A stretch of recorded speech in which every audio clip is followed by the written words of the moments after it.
Nos enteramos y nos mandaron una plaquita ahí que el próximo lunes 11 de noviembre a las 17 horas en la Junta Departamental de Montevideo se va a estar presentando el libro El Che en Uruguay, sí, entre otras cosas cuenta sobre la visita de el Ernesto Che Guevara en 1961 y la clandestinidad, sí, de el Che Guevara en Uruguay en 1966. El autor, sí, de esta investigación es Miguel Aguirre Bailey, sí, y a él le damos la buenas tardes. ¿Qué tal, Miguel? Muy buenas tardes. Andrés Correa te saluda.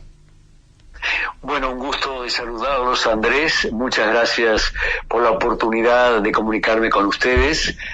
Así es, este lunes a las 5 de la tarde presentaremos este libro, el último que hemos escrito, en la Junta Departamental de Montevideo.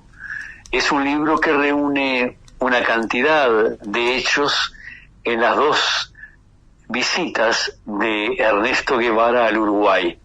La primera en 1961, con motivo de participar en la conferencia del CIES en Punta del Este, y la segunda, que es muy poco conocida, es su pasaje breve por unos pocos días por Uruguay previo a su viaje a Bolivia, donde después será fusilado, ¿verdad?, el 9 de octubre de 1967 en la Escuelita de la Higuera.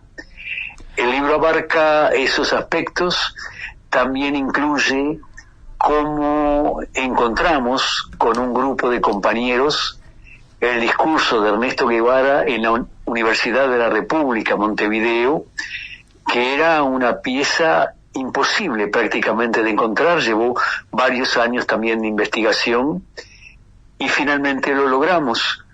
Y después de unas cuantas pruebas se consiguió darle una gran fidelidad a la voz del Che, y ese trabajo que había hecho Cobiún Arunian, un excelente musicólogo uruguayo, dio sus frutos, porque felizmente tenemos el discurso completo de Ernesto Guevara en aquel día que fue trágico, porque cuando finaliza su discurso y el Che abandona la Universidad de la República, es asesinado por un grupo de fascistas del MEL el profesor de historia Arbelio Ramírez.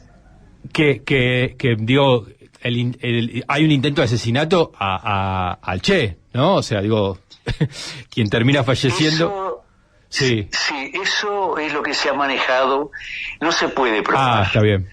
Porque aparte el Che iba a salir por Tristán Narvaja, y por razones de seguridad los organizadores le plantearon que se fuera en un taxi, no en el auto en el que había llegado para dar la conferencia, y salió por Eduardo Acevedo. Pero no se puede, hay mucha fantasía en muchas cosas. Me pasó con el pasaje, digamos, secreto, clandestino del Che en 1966, que me llevó muchos años de investigación, pero me decían, había gente que inventaba historias, y uno chequeaba, y no era real. Pero felizmente llegamos y conseguimos lo que para nosotros es fundamental: el testimonio de la gente que había estado dándole la cobertura al Che Guevara, tanto en Paso de los Toros como en Punta Gorda de Montevideo. Mirá, eso está en el libro. ¿Cómo accede la gente para conocer, para poder leer esta investigación? Bueno, es algo que a mí en lo personal me encanta. El libro no tiene valor, no se vende, no va a estar en librerías. El libro es, lo digo como es un tiraje de 1000 ejemplares. La decisión fue de la Junta Departamental. Nosotros con muchísimo gusto accedimos a lo que nos plantearon las autoridades de la Junta Departamental, y el libro se puede retirar.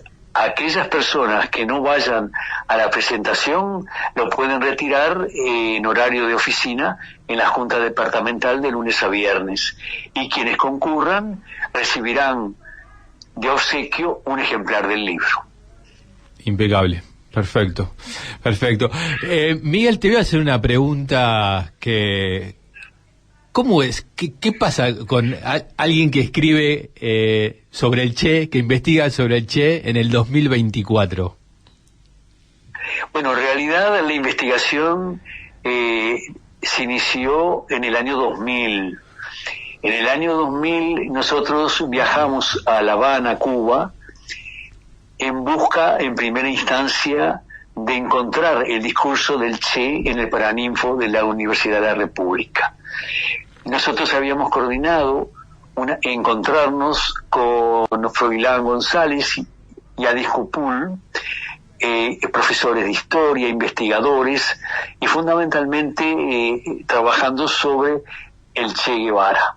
Cuando fuimos a la casa, yo recuerdo perfectamente que le pregunto a Froilán González: mira, estamos buscando desde Uruguay el discurso del Che en la Universidad de la República, pero es imposible encontrarlo. Pero me dice, no, ni te preocupes, ya te lo traigo. Yo no lo podía creer. Cuando vuelve, regresa con un libro, y estaba impreso, como yo conocía, de varios textos que habían tomado, ¿no?, en la versión escrita el discurso del Che. Digo, no. Lo que estamos buscando y no se puede encontrar es el audio, o sea, la voz del Che en el Paraninfo de la universidad. No, dice, eso es imposible. Bueno, no nos dimos por vencidos. Cuando regresé a Uruguay, seguí con tendidos de líneas, con gente de confianza. Hubo gente que, como te decía Andrés anteriormente, con fantasías, con historias realmente increíbles, te hacen perder el tiempo. Pero seguimos insistiendo y logramos encontrar la gente que podía darnos y que nos dio el testimonio y nos indicó con un mapa el lugar donde encontrar la cinta del Che. Recuerdo que fue un 3 de junio, que aquí es la fiesta de San Cono, en Florida, en Uruguay. Y fui con un compañero, nos esperaba una de las compañeras que nos había dado la información junto a sus 2 hermanos, y bueno, con pico, con pala, fuimos con farol para iluminar, porque sabíamos que era en un lugar muy complicado para llegar y que nos podía llevar mucho tiempo llegar a encontrar la grabación del Che. Efectivamente nos llevó alrededor de 3 horas y encontramos envuelto en un mantel que estaba hecho jirones, destruido, otro envoltorio, y hay un cassette. Cuando abrimos ese envoltorio, mi decepción fue tremenda, porque lo que encontramos en primera instancia fue el cassette, pero que decía Punta del Este 1962, que fue cuando Cuba fue expulsado de la OEA, y el que presidió la delegación de Cuba en Punta del Este fue el doctor Osvaldo Orticoz. Seguimos, pico y pala, no había luz prácticamente donde estábamos buscando, y al final encontramos la otra cinta, y la cinta decía Che, simplemente decía Che. Bueno, una gran alegría, y bueno, soltó amarras, y bueno, pasó por varias pruebas, por compañeros que se esmeraron en lograr que la audición fuera realmente buena, y después de varias pruebas, como te decía al principio, claro, de Ayui Tacuabé, uno de sus directores, Coriún Arunian, logró restablecerlo con una fidelidad asombrosa. Pero no solo está el discurso del Che Guevara, sino que está las palabras de Vittorio Casartelli, de Salguero Gil, que era de Gil Salguero, que era en ese momento un destacado dirigente del Frente Izquierda de Liberación. Y también la exhortación final, después que termina el discurso del Che, de Vittorio Casartelli, pidiendo calma y tratar de evitar todo tipo de provocación. Porque en ese momento, cuando el discurso del Che, que fue el 17 de agosto, muy temprano, a eso de las 3 de la tarde, se observaron los que estaban responsables de cuidar Udelar y el Paraninfo, 3 sospechosos. Y cuando les preguntaron qué era lo que estaban haciendo, exhibieron armas de fuego y volcaron una serie de bolsas que dejaron una gran fetidez en todo el ambiente, que eso después lo pagó el Che Guevara con su asma, que la verdad que tuvo que recurrir siempre, porque el cloroformo y todo lo que hubo que hacer para sacar esa fetidez que había aquí, se hizo todo lo posible para que no se pudiera hacer la charla del Che, pero finalmente se hizo, pero como decimos, con ese final trágico, claro, del asesinato al profesor de historia Arbelio Ramírez. Y bueno, hay 3 hitos fundamentales en Punta del Este, sus 2 intervenciones, el 8 y el 16 de agosto, y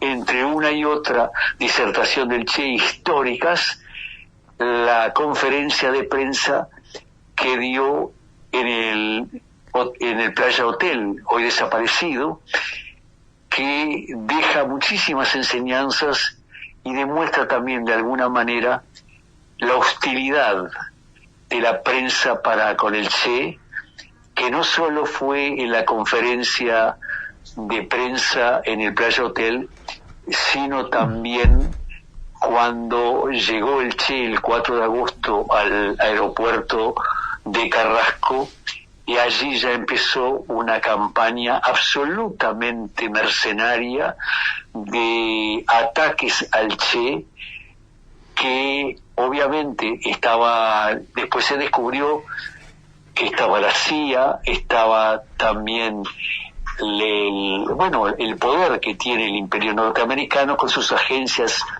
extranjeras aquí en el Uruguay, pero también reforzado por lo que hicieron los diarios El País, que fue después el diario de la dictadura, por el desaparecido diario El Plata, y por el diario El Día, que en aquel momento su director era quien fue después titular de la dictadura comisarial, Jorge Pacheco Areco. Ahí está. Te hago una pregunta que tiene que ver en este caso, ¿cómo ves el Che hoy en los jóvenes, por ejemplo? O sea, vos has escrito otros libros sobre el Che. Digo, ¿acceden hoy los jóvenes a conocer sobre Ernesto Che Guevara? Hoy ha disminuido. Yo recuerdo siempre, y yo ponía un ejemplo categórico.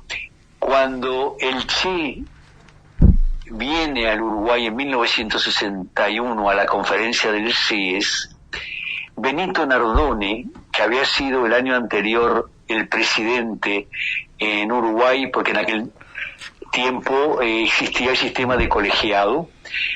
Cuando llegó el Che, el presidente era Eduardo Víctor Aedo, un caballero, un señor que aparte lo recibió en su casa de la azotea en Punta del Este. La anécdota es la siguiente: cuando lo recibe el presidente Eduardo Víctor Aedo en la azotea del Che, hay muchas fotos que están ambos tomando mate, el Che y Aedo.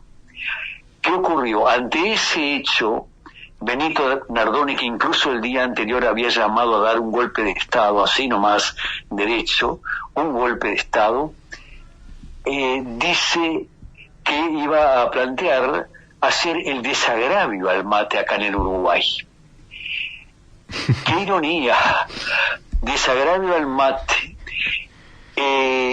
Imágenes del Che tomando mate con Aedo en la azotea durante varios años, durante décadas, recorrieron el mundo como uno de los aspectos destacables para convocar a la gente a venir a Punta del Este por lo que significaba. Yo no conozco que haya existido un solo mate con la figura de Benito Nardone.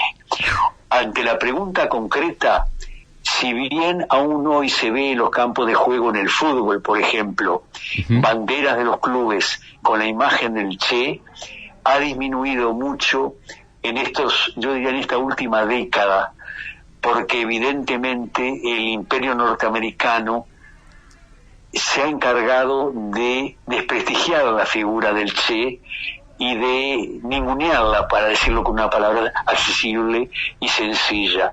De todas maneras, el Che sigue siendo un referente para los jóvenes y es, como revolucionario, un ejemplo extraordinario, pero no solo para los jóvenes y para los universitarios y para los trabajadores y los obreros de toda la América Latina y del mundo, sino que también es, como decía José Martí, hacer es la mejor manera de decir, y el Che ponía su pellejo para defender sus ideas, vaya si lo hizo, como revolucionario por decisión vital en Guatemala, en Cuba, en el Congo y en Bolivia.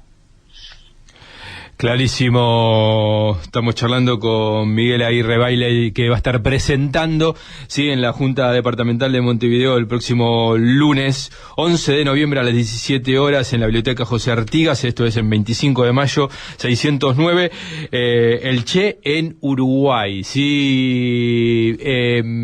Bueno, vamos a decirle a nuestro cronista Roberto Savanzi para que se pueda acercar y podamos tener algún ejemplar, sí, de esta investigación. Así, bueno, lo tenemos a mano y bueno, lo podemos ahí hacer circular aquí, de este lado del río, Miguel. Así será, con muchísimo gusto.